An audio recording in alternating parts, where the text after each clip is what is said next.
Bonjour, je m'appelle Yuri Kashtial et je voudrais vous présenter le département de nanotechnologie chimique et des matériaux électroniques.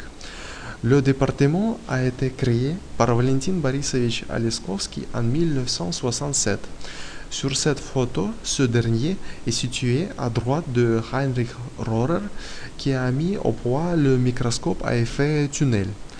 À l'époque, le département portait le nom chimie de matières solides.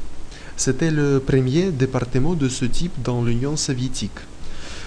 Comme la majeure partie de formation au sein du département était liée à l'industrie électronique, le président de l'Institut a proposé en 1989 de changer le nom du département pour technologie chimique des matériaux et des produits électroniques. En 2008, il a encore été renommé, cette fois-ci, le département de nanotechnologie chimique et des matériaux électroniques.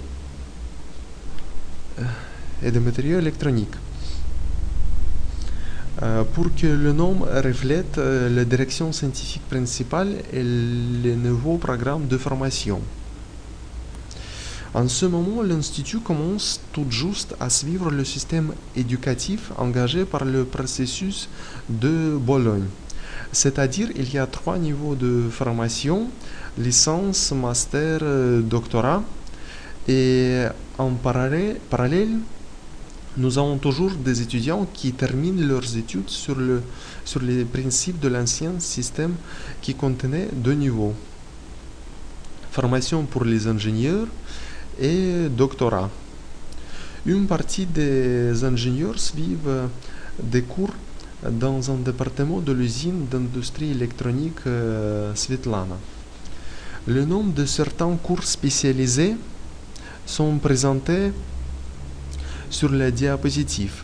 En violet, j'ai mis les noms des cours que nos étudiants suivent à l'usine Svetlana. Les projets scientifiques. D'abord, c'est le développement d'une méthode qui permet de former les couches moléculaires. Dans la littérature anglophone, cette méthode est connue sous le nom de Atomic Layer Deposition et son sigle est ALD. La méthode a été introduite par les fondateurs de notre département à la fin des années 60 et elle permet d'obtenir les couvertures sur le support de n'importe quelle forme. Chaque cycle de synthèse contient 5 stades. Les réactions chimiques qui surviennent à chaque stade pendant la synthèse d'une couche d'oxyde de titane sont présentées par le schéma. L'épaisseur du film est contrôlée par le nombre de cycles, donc on peut obtenir des couches avec une précision de l'épaisseur jusqu'à quelques angstroms. Maintenant, cette méthode est utilisée pour un dépôt de fines couches diélectriques et semi-conductrices. La deuxième direction concerne la synthèse des couches par dépôt chimique en phase vapeur, ou en anglais Chemical Vapor Deposition.